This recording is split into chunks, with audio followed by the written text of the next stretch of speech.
Oi, gente, boa tarde. Desculpa o barulho, é porque tá chovendo. E eu venho trazendo agora uma explicação sobre a matéria de história, que é a famosa crise mundial de 1929. Então, o término da Primeira Guerra Mundial testemunhou, entre outros aspectos, a perda da hegemonia econômica que foi durante séculos pela Inglaterra para os Estados Unidos. Então a Inglaterra perdeu o posto dela de hegemonia e os Estados Unidos tomou dela. E os Estados Unidos começou a emergir depois da Primeira Guerra. Durante a Primeira Guerra, a economia dos Estados Unidos foi aquecida em razão das demandas específicas da guerra, a exportação de matérias-primas, alimentos e armas para os países da Tríplice Entente, como Inglaterra e França, colaborou pela emergência dos Estados Unidos como principal potência capitalista ao término desse conflito, a Primeira Guerra.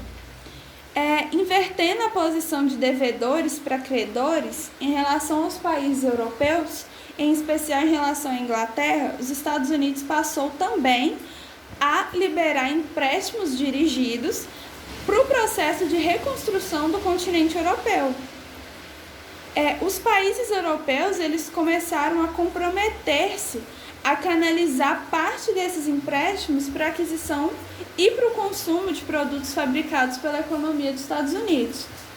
A reconstrução da economia europeia estimulou o estado de euforia sobre o empresariado norte-americano, que continuava ampliando a capacidade produtiva para atender às demandas do mercado do continente, que foi totalmente destruído pela guerra.